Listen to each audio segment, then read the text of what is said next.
자영업자들이 정부의 방역 조치에 항의하며 장대비 속에서 시위를 벌였습니다. 일방적인 방역 수칙이 자영업자들을 벼랑 끝으로 내몰고 있다며 특단의 대책을 촉구했습니다. 정부가 코로나19 바이러스와의 공존을 뜻하는 이른바 위드 코로나를 처음으로 꺼냈습니다. 코로나 장기화를 염두에 둔 것인데 가능한 얘기인지 따져봤습니다.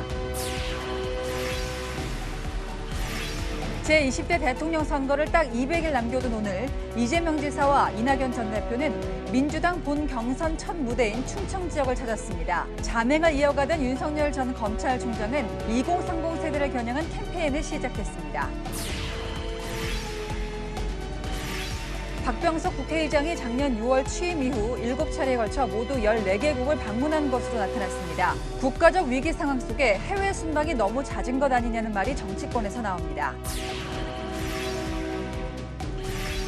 건강하게 오래 살려면 뱃살을 신경 써야 한다고 하는데요. 요즘엔 뱃살보다 허벅지가 더 주목받고 있습니다. 허벅지 근력을 진단하고 강화하는 방법 자세히 전합니다.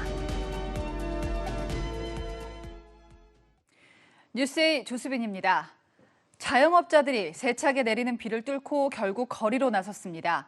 이 방역 지침 때문에 피켓도 들지 않았고요. 외침도 없었지만 이대로 죽을 수 없다는 절박감이 무겁게 다가옵니다. 속절없는 거리두기 연장에 영업시간 단축까지 이들에게 어떻게 인내하라고 강요할 수 있을까요? 먼저 전민영 기자입니다. 장대비를 온몸으로 맞으며 걷고 있는 남성. 그 뒤로 검은 옷차림을 한 사람들이 줄이어 걷습니다. 정부의 영업 제한에 반발하며 거리로 나온 자영업자들입니다. 정부가 현행 거리두기 4단계 조치를 연장하고 영업시간마저 단축한 데 항의하기 위해 시위에 나선 겁니다. 직원들의 월급, 그리고 앞으로 내야 되는 임대료, 이런 게 너무 부담이 되고 죽고 싶다는 심정으로 이 자리에 섰습니다. 자영업자들은 피켓을 들거나 구호를 외치는 대신 검은색 복장으로 무건 시위를 하며 국회 주변을 걸었습니다. 빗속에 진행된 시위는 1시간가량 이어졌습니다. 힘내세요! 경찰은 이들의 시위를 미신고 집회로 보고 국회 앞 진입을 막아서기도 했습니다. 자영업자들은 정부가 자신들을 방역의 희생양으로 삼고 있다며 특단의 대책을 촉구했습니다. 2개 중에 매장 하나가 폐업을 했어요. 작년에 2.5단계 때. 또다시 폐업의 위기를 겪고 있다. 함께 걷지 못한 자영업자들은 가게 앞에 검은 우산을 내놓고 뜻을 모았습니다. SNS에서는 자영업자는 죄인이 아니라는 문구를 적은 해시태그 운동도 이어지고 있습니다. 자영업자들은 당분간 단체 행동을 이어갈 예정입니다.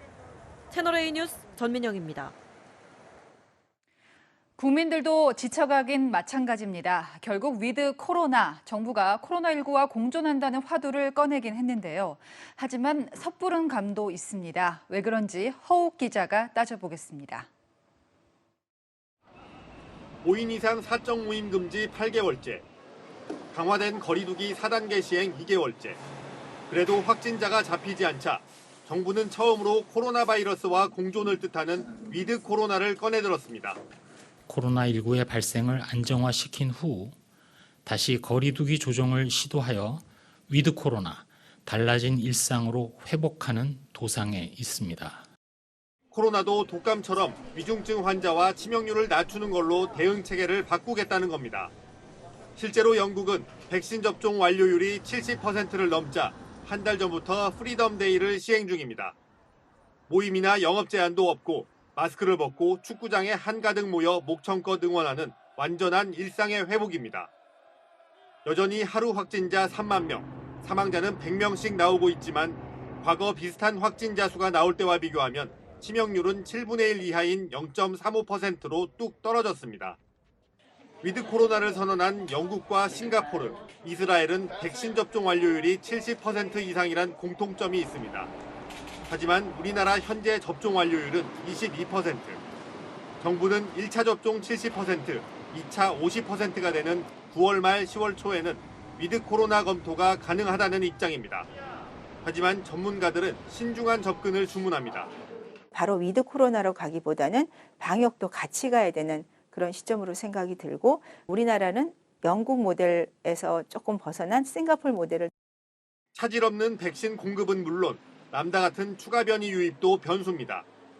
백신 접종만 갖고 위드 코로나라고 선언하기에는 우리나라는 인구 밀집도가 너무 높고 한국은 접종 완료율 90%는 넘어야 가능한 얘기란 지적도 나옵니다.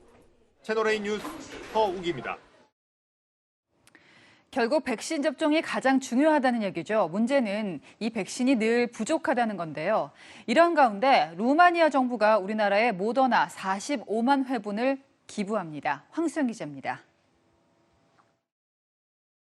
루마니아 정부가 유통기한이 임박한 모더나 백신 45만 회분을 우리나라에 기부합니다. 현지 언론들은 인도적 차원에서 한국의 코로나19 백신 지원을 승인했다며 한국 정부 상황에 따라 백신 수송이 확정될 것이다라고 전했습니다. 우리 정부도 루마니아와 백신 협력 협의 중에 있다고 밝혔습니다. 지난달 루마니아는 몰도바, 조지아 등의 백신 10만 회분, 이달 초에는 튀니지, 이집트, 알바니아, 베트남에 백신 130만 회분도 기부한 바 있습니다. 현재 루마니아의 백신 접종 완료율은 24.1%로 22.3%인 우리나라와 큰 차이는 없습니다. 다만 우리나라는 백신 보릿고개지만 유럽연합 소속 루마니아는 백신은 넉넉한데 정작 국민들이 접종을 꺼리는 경우입니다. 접종률을 높이기 위해 드라큘라 성에서 송곳니 대신 주사기로 접종하는 이벤트까지 벌이고 있지만 버려지는 백신이 많은 겁니다. 반면 우리나라는 모더나와 계약한 4천만 회분 중 단 6%만 국내에 들어왔고 이번 달 도입 물량도 절반으로 줄어 모더나 본사에 대표단을 보내 항의하고 있는 상황입니다. 채널A 뉴스 황수연입니다. 밤 10시 넘어 대놓고 술판이 벌어진 이곳, 거리두기 4단계가 적용된 부산입니다. 그런데 웬일인지 관할구청은 단속할 방법이 없다며 손을 놔버렸습니다. 배영진 기자입니다. 부산의 대표적인 도심 하천인 온천천. 늦은 밤인데도 사람들이 하천변에 모여 술을 마시고 있습니다.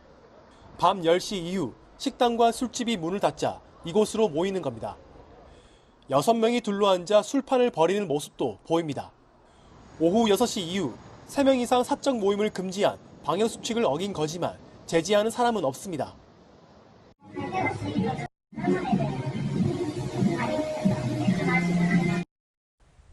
그런데 관할구청은 단속에 손을 놓고 있습니다. 단속할 법적 근거가 없기 때문입니다. 부산시는 지난 6월 주요 공원 5곳에 대해 음주와 야간 취식을 금지했지만 온천천은 시민들이 보행로로 많이 이용된다는 이유로 대상에서 뺐습니다. 현장 점검을 나가도 거리두기 준수를 안내하거나 계도하는 게 전부입니다.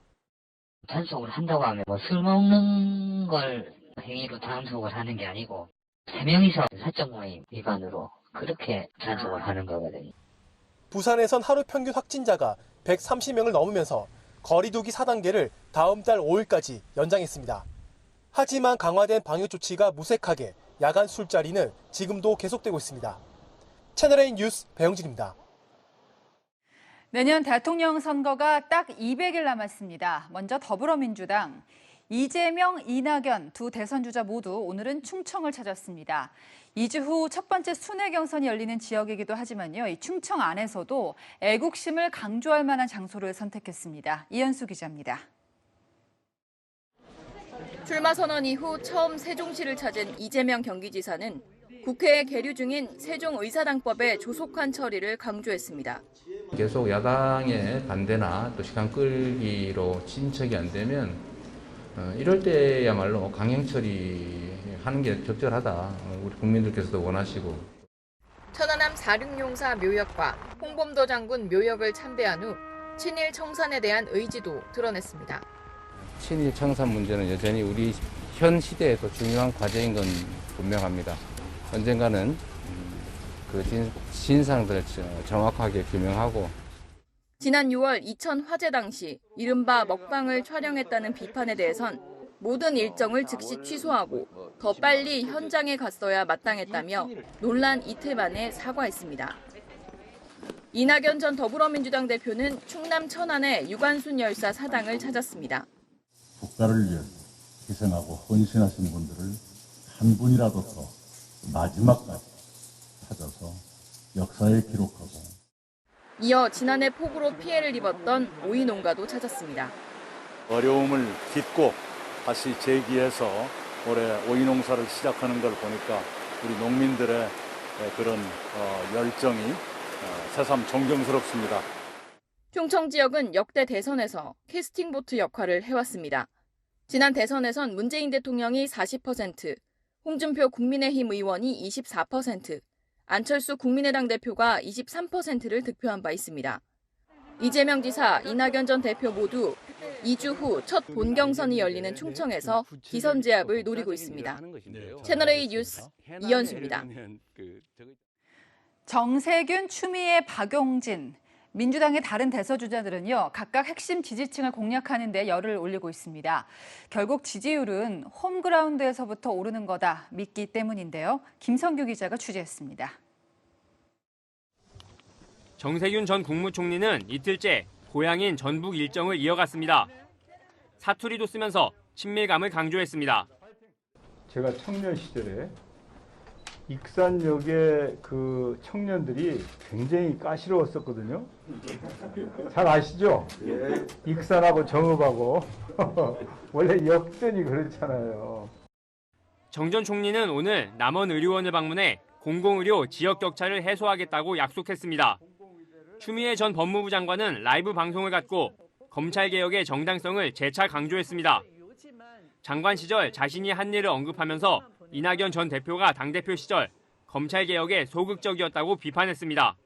그러니까 이낙연 후보님은 제가 볼 때는 이 내용을 모르신다라고 느꼈어요. 근데 이제 이분은 원래 매끄럽게 잘 피하시잖아요. 민주당 대선 주자 중 가장 젊은 박용진 후보는 서울 대학로에서 청년 예술인들을 만났습니다. 개혁 성향을 앞세워 청년층 표심 공략에 나선 겁니다. 제가 888 사회를 만들겠다는 공약을 내세웠어요. 8시간 일하고 8시간 자기 취미생활하고 8시간 쉴 수 있는 사회를 만들겠다고 하는 거였고, 김두관 의원은 자가격리 중인 모습을 공개하며 지지자들과 소통을 이어갔습니다. 민주당은 2주 뒤인 다음 달 4일 대전 충남을 시작으로 순회 경선을 시작합니다. 채널A 뉴스 김성규입니다.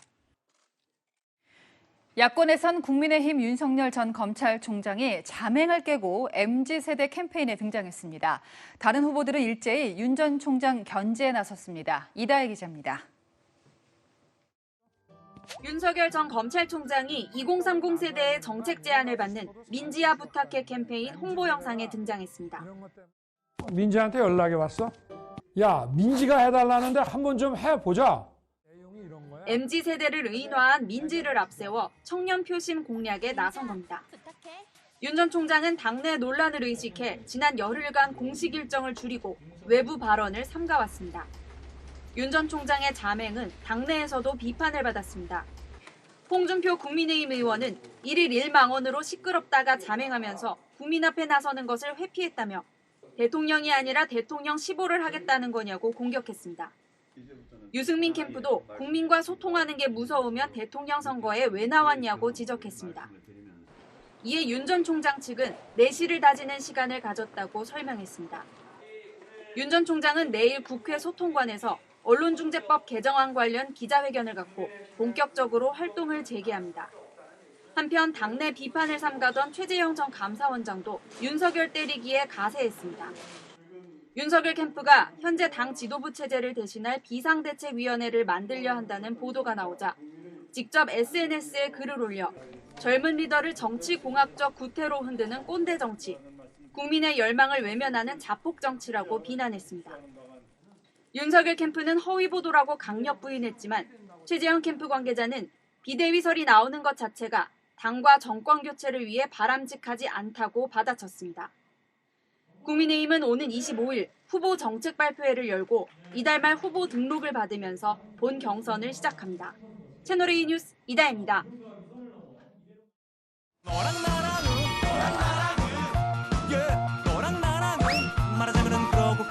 네, 여랑야랑 이민찬 기자 나와 있습니다. 첫 번째 주제 보시죠. 자, 버스는 버스인데요. 운전대가 없는 버스입니다. 국민의힘 얘기죠? 맞습니다. 이준석 대표 경선버스 운전대를 사람들이 뽑아갔다며 서운한 감정을 드러냈습니다. 경선버스 8월 말에 출발한다고 버스 세워놓고 기다리고 이제 앉아서 있었더니만은 갑자기 사람들이 뭐 운전대 뽑아가고 밖에다가 막 페인트로 막 낙서하고 예, 의자 다 부수고 뭐 이런 상황인 것 같아요 지금 보니까. 저 말에서 자기가 경선을 주도했어야 된다는 그런 것도 엿보이고요. 자기가 시작도 하기 전에 각 후보 진영에서 논란을 키웠다 이런 얘기로 들리는데요. 자신은 토론회든 비전 발표회든 상관이 없었고 실제로는 후보들과 경선준비위원회 간 의견이 달랐던 건데 각 후보 진영에서 자신을 때렸다면서 억울해했습니다. 네, 사실 한 사나흘 됐나요? 네. 최근 며칠 동안은 발언을 좀 자제하긴 했었어요. 이준석 대표의 직설적인 발언이 논란을 키운다는 당 안팎의 비판이 있었죠. 최근 말을 아꼈습니다. 네, 오늘 최고위원회의 시작하도록 하겠습니다. 먼저 저는 오늘 특별한 모두 발언이 없습니다. 네, 오늘도 저는 별로 드릴 말씀은 없습니다. 대표님 오늘 백브리핑 없으신가요? 없습니다. 하루에 많게는 5개에서 6개의 글을 올렸던 SNS 활동도 사흘째 중단했습니다. 예. 자, 저렇게 며칠 참다가 또 언론에 나와서 얘기하는 이유는 뭘까요? 본인은 참다 한마디 했다고 생각하겠지만요. 예. 결과적으로는 이 대표 스스로 논란을 더 키운 셈이 됐습니다.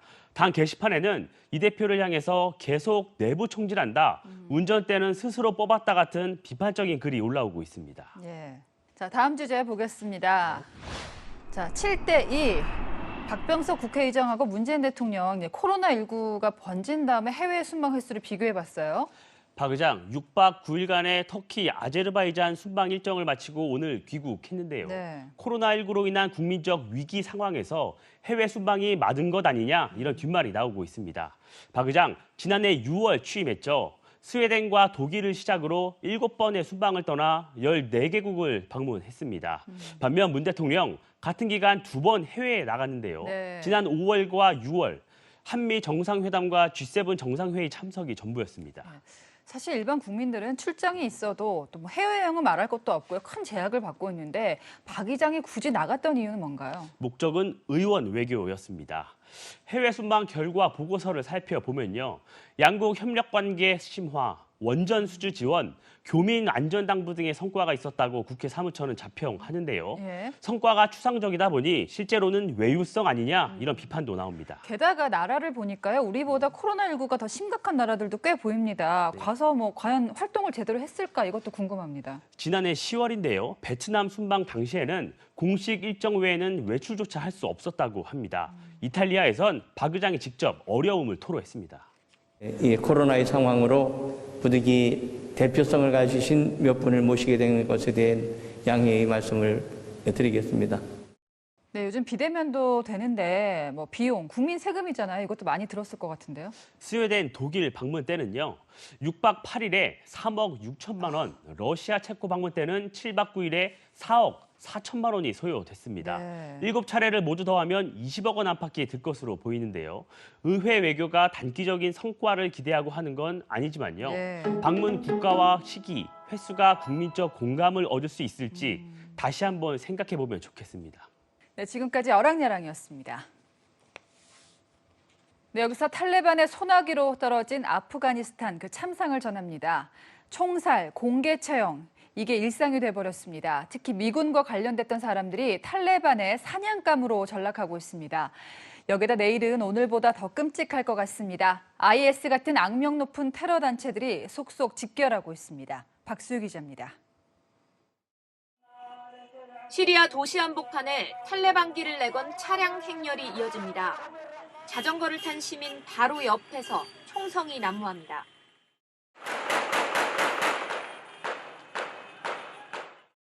시리아의 강력한 무장단체이자 알카에다의 후신 하야트 타흐리르 알삼은 탈레반의 아프간 장악을 지지하는 시위를 열었습니다.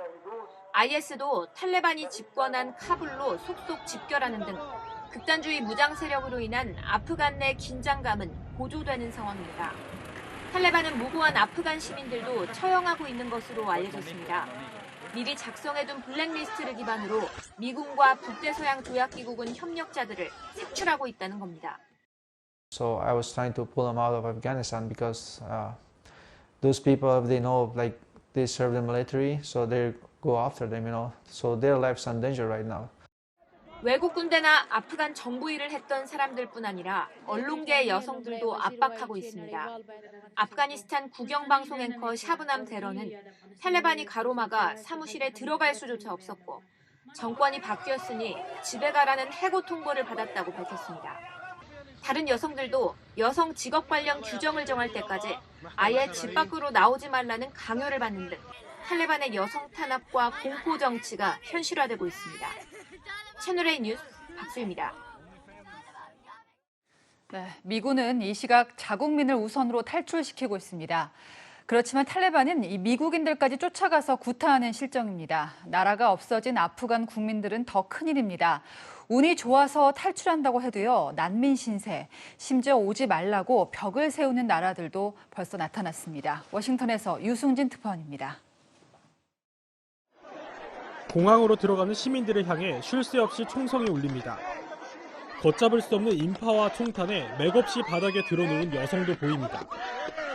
탈레반이 점령한 수도 카불의 공항 주변은 혼돈 그 자체입니다.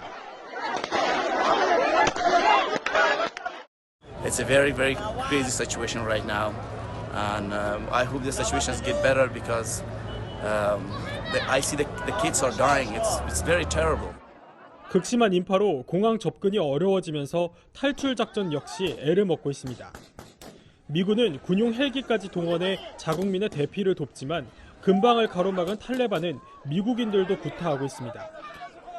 외신들은 아프간 국민 5%에 이르는 200만 명이 이미 아프간을 떠난 것으로 추산합니다. 미국 대통령은 아프간인들에 대한 국제사회의 협력을 당부하고 나섰습니다.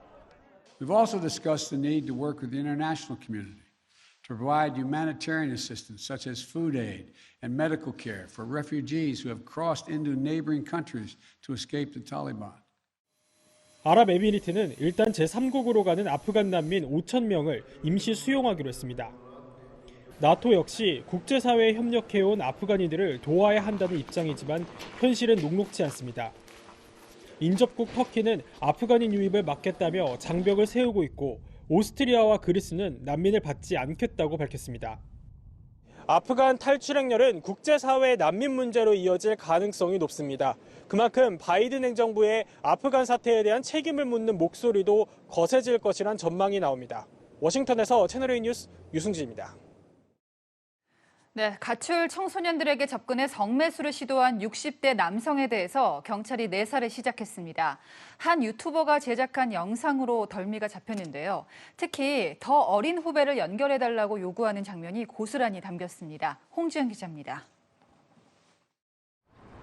서울경찰청 여성청소년범죄수사대는 미성년자를 상대로 성매수를 시도한 60대 남성에 대해 내사에 착수했습니다.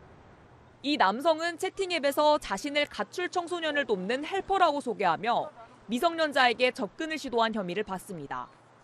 남성의 범행은 한 유튜버가 올린 영상을 통해 공개됐습니다. 영상 속에서 남성은 10대 여고생을 가장한 남성 유튜버를 집으로 데려가고 미성년자 성매매를 알선해줄 수 있냐고 묻는 모습이 담겼습니다. 자신이 예전에도 미성년자 성매매를 한 적이 있다는 말도 합니다. 걔는 돈을 받고서 할 것이고 나는 미성년자를 했기 때문에 걸린 것이고. 영상 속 남성의 집에는 19대 대선 당시 문재인 후보 캠프 조직특보 임명장이 놓여 있어 논란이 불거졌습니다. 더불어민주당은 해당 남성이 당원인지 확실하지 않다며 당원으로 밝혀지면 제명 등 최대한 조치를 취하겠다고 밝혔습니다. 경찰도 남성의 신원을 파악하는 데 주력하고 있습니다. 경찰은 오늘 영상을 촬영한 유튜버를 만나 참고인 조사를 진행했습니다. 채널A 뉴스 홍지은입니다. 현 정부에서 임명한 장관 중에 처음으로 구속된 인물이죠. 김은경 전 환경부 장관, 이전 임원들을 블랙리스트로 몰아내고 특정 인물을 발탁하려고 부정을 저질렀던 혐의를 받고 있습니다. 이 과정에서 안타까운 일도 있었습니다. 김 전 장관이 꽂으려던 낙하산 인사에 한 공무원이 밀려났고요. 극단적인 선택을 했던 겁니다. 법원이 업무상 재해를 인정했습니다. 박건영 기자입니다. 환경부 산하기관 간부 A씨가 임원 공모에서 탈락한 뒤 극단적 선택을 한 건 지난 2018년. 법원은 A씨 사망이 업무상 재해가 맞다며 가족에게 유족급여를 지급해야 한다고 판결했습니다. 탈락에 따른 충격과 고통은 감내해야 할 일이라며 업무상 재해가 아니라고 본 정부 측 판단을 뒤집은 겁니다. 재판부는 공개 모집 절차가 불공정하게 진행됐고 좌천성 인사까지 예상되자 스트레스를 받았다고 판단했습니다. 당시 A씨는 산하기관 임원 공모에서 김은경 전 환경부 장관이 추천한 외부 인사와 경쟁을 벌였습니다. 그런데 김 전 장관 추천 인사가 청와대 인사검증에서 탈락하자 공모 절차는 중단됐습니다. 이후 좌천 인사 이야기까지 나오자 A씨는 자괴감을 느낀다며 정신과 치료를 받기도 했습니다. 정당한 인사권이었다고 생각하시나요? 김 전 장관은 1심에서 징역 2년 6개월을 선고받고 법정 구속됐습니다. 김 전 장관의 항소심 결론은 다음 달 24일 내려집니다. 채널A 뉴스 박관영입니다.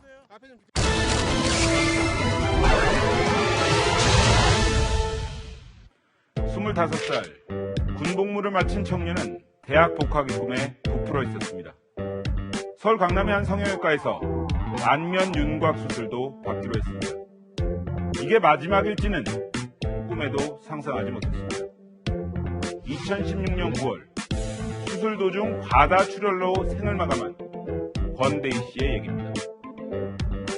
벌써 5년의 세월이 흘렀습니다. 그동안 어머니는 아들 사망의 진실을 밝히겠다며 백방으로 뛰었습니다. 그리고 마주한 진실. 누구 사람아 그러잖아. 누구 사람아. 수술실에서 고통스럽게 죽어갔을 내 아들을 생각하며 눈물만 흐릅니다.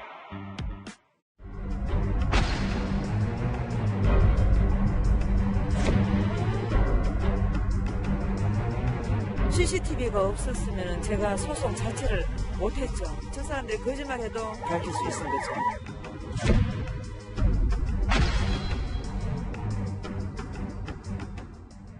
네, 이 병원장이 구속되기까지 5년이라는 세월이 흘렀군요. 네, 2016년 9월 8일 강남 성형외과에서 있었던 일입니다. 안면 윤곽 수술을 받던 권대희 씨가 수술 과정에서 과다 출혈로 숨졌는데 최근 재판에서 권 씨의 집도이였던 성형외과 원장에게 징역 3년을 선고하고 법정 구속했습니다. 재판부는 수술 과정에서 의료진의 부주의로 권 씨가 죽음에 이르렀다고 판단을 했습니다.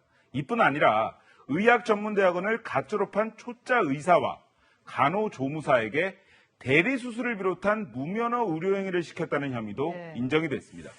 그러니까 동시간대에 의사 한 명이 여러 명의 환자를 수술했다. 이게 가장 큰 문제였는데 응급조치도 안 이루어졌다고요. 네, 재판부는 공장식 수술이라는 표현을 썼습니다. 권대희 씨의 수술이 시작된 건 지난 2016년 9월 8일 낮 12시 반입니다. 그런데 병원장은 권 씨 외에도 2명의 환자를 동시에 수술하고 있었습니다. 먼저 수술실에 들어간 마취의가 환자의 마취를 끝내고 나면 원장이 들어가서 턱이나 광대 부위를 절개하는 방식이었는데 상황이 이렇다 보니까 수술 부위 봉합과 세척은 환자에게 사전 공지도 이루어지지 않은 초짜 의사가 맡았고 지혈을 하고 수술 부위를 압박붕대로 감아 마무리하는 것은 간호조무사의 담당이었습니다. 재판부는 의료진이 공장식 수술 라인을 돌리느라 골든타임을 놓쳤다 이렇게 판단했습니다. 의료진 과실을 입증하는 게 사실 쉽지 않은데 어머니께서 정말 헌신적으로 노력하셨다고요. 네, 그렇습니다. 지난 2018년 더 깊은 뉴스와 지난 6월 끝을 보는 리포트에서 저희 채널A는 수술실 CCTV 의무화 관련 논쟁을 보도하면서 이 권대희 씨 사건을 다룬 적이 있습니다. 이때 권대희 씨의 어머니는 이렇게 얘기했었습니다. CCTV가 없었으면 제가 소송 자체를 못했죠. 제가 지금 만 5년이 다 돼갑니다. 해수로 6년째인데 지치지 않고 내가 이래 싸울 수 있는 그 근원이 수술실 CCTV 때문에 그렇습니다. 의료 범죄는 말 그대로 범죄거든요. 그거는 형법으로 처벌을 해야 된다는 거죠. 이게 처벌이 안 되니까 수술실이 공장처럼 활용이 되는 거예요. 네, 저 말만 듣더라도 애절함이 묻어나는데 재판부는 지난 수년간 수술실 CCTV를 수집하고 이를 바탕으로 의료진의 행적을 분단위, 심지어 초단위까지 확인하면서 아들 사망의 진실을 밝히려 한 어머니의 처절한 행적이 느껴진다고 밝혔습니다. 법적 구속이 됐어요, 병원장이. 그래도 어머니 입장에서는 아쉬움이 있을 텐데요. 네, 재판을 지켜본 어머니 이렇게 이야기했습니다. 죄명 자체가 살인죄나 상해치사죄로 기소가 안 된 그 자체에 문제가 있는 거예요, 지금. 환자의 동의를 받지 않고 수술을 공장식으로 하면서 했는 게 그게 어떻게 살인죄나 상해치사죄가 적용이 안 된단 말입니까? 저도 이 부분이 의문인데 살인죄나 상해치사죄가 왜 적용이 안 됐습니까? 네, 죽이려는 의도, 다치게 하려는 의도가 있었다는 고의성이 입증돼야 합니다. 네. 하지만 전문가들은 의료진이 환자를 해하려 했다는 이 고의성을 증명해내기가 쉽지 않을 것이라고 내다봤습니다. 다만 미필적 고의가 인정될 경우엔 상황이 달라질 수 있습니다. 3개의 수술을 동시에 시행한다면 누군가 그 중에 한 명은 죽을 수도 있다는 것을 인지하는데 살인을 의도하지 않더라도 사망의 결과를 인지한다면 미필적 고의도 인정하고 있기 때문에 고의범으로 살인죄로 처벌할 수 있다고. 네, 권 씨의 어머니는 항소심에서 검찰에 공소장 변경을 요구하겠다고 밝혔습니다. 네, 이 성형외과 원장 최후 진술에서 제가 무슨 말을 할 수 있겠냐고 했다고 하죠. 하지만 1심 선고 결과에는 불복을 해서 항소를 했다고 합니다. 사건을 보다 최석호 기자였습니다.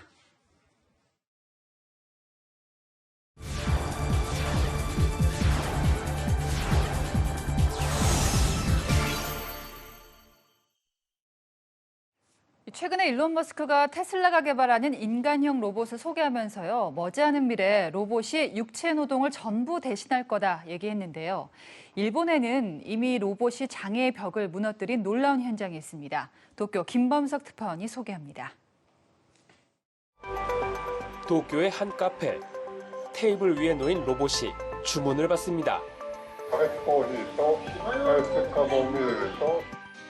또 다른 로봇은 쟁반에 음료를 운반합니다. 통신 연결로 조종하는 이 로봇들은 몸이 불편한 장애인들의 아바타입니다. 장애인이 집에서 컴퓨터를 사용해 조종하고 손님과 대화도 하는 겁니다. 몸을 움직일 수 없는 중증 장애인도 눈동자로 대화 내용을 입력합니다.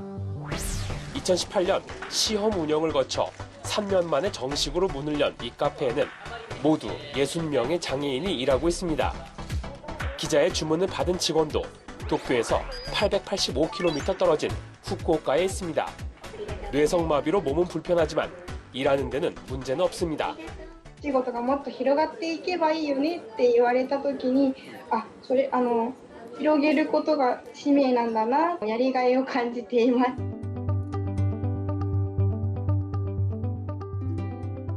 제가 주문한 이 음료수가 나왔습니다. 장애인들은 이곳에서 매일 1시간부터 3시간 사이 원격으로 이 손님들을 맞이하고 있습니다. 離れててもなんか声だけとかよりはすごく近くにいる感じがしてなんか親密に話ができたりするかなと思いました.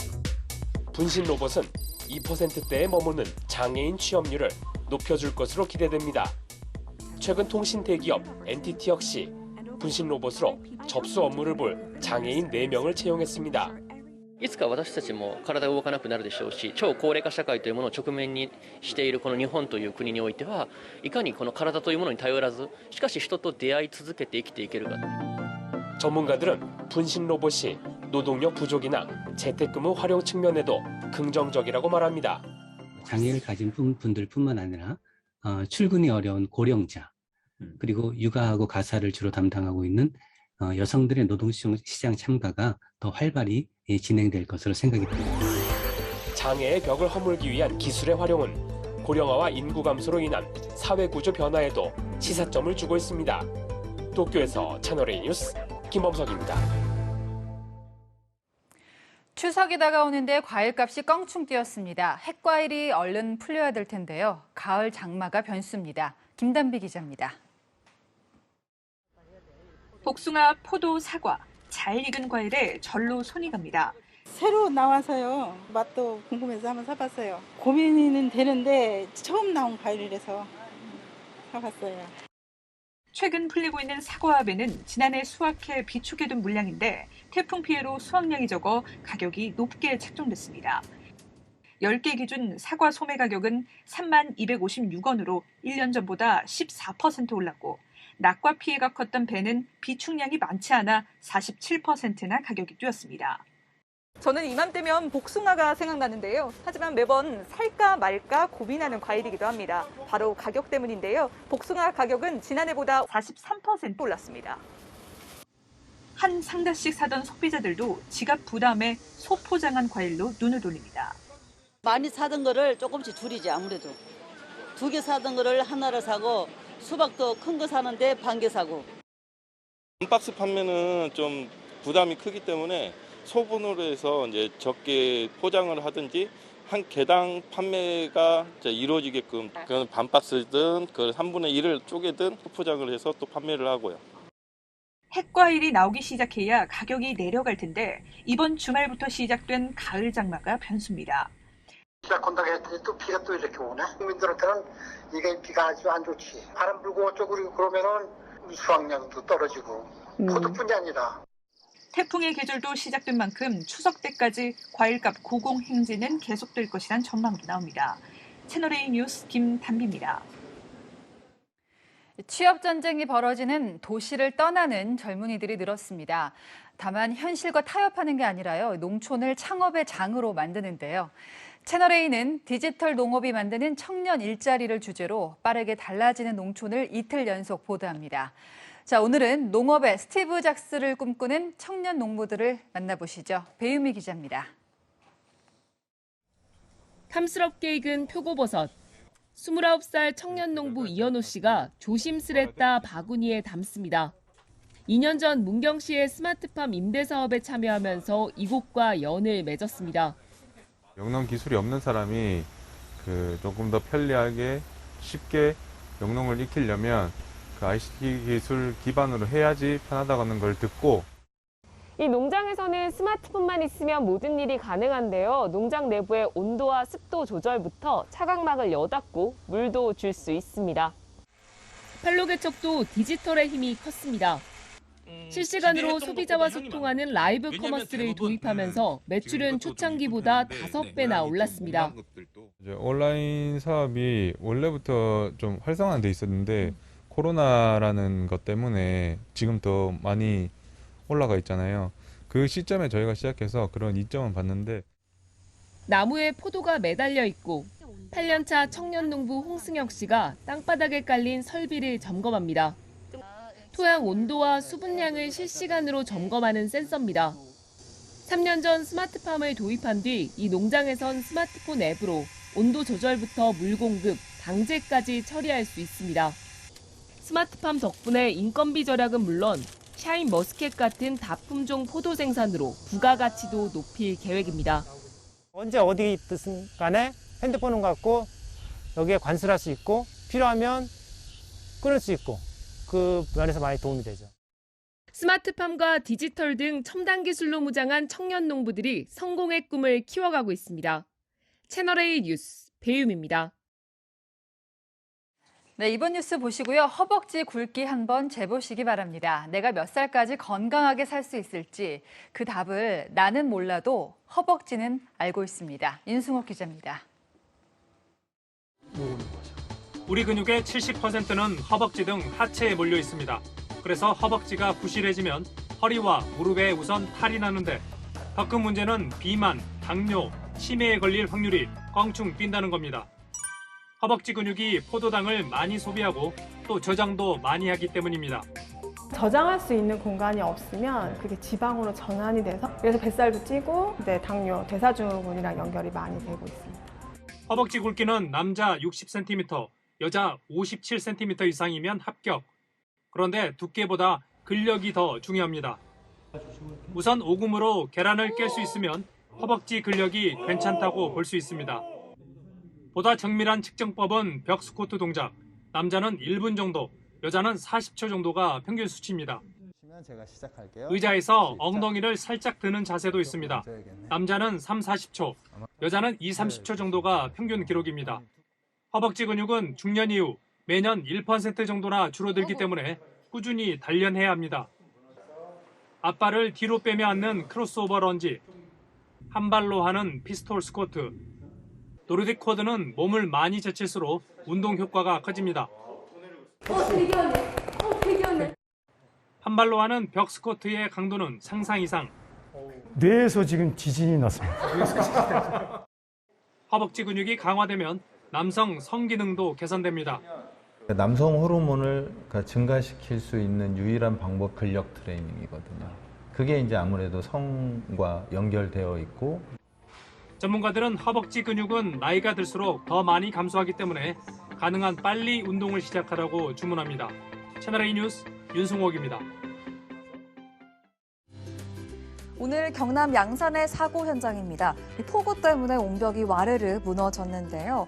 이 밖에도 오늘은 호우와 강풍으로 침수와 시설물 추락 등의 사고가 잇따랐습니다.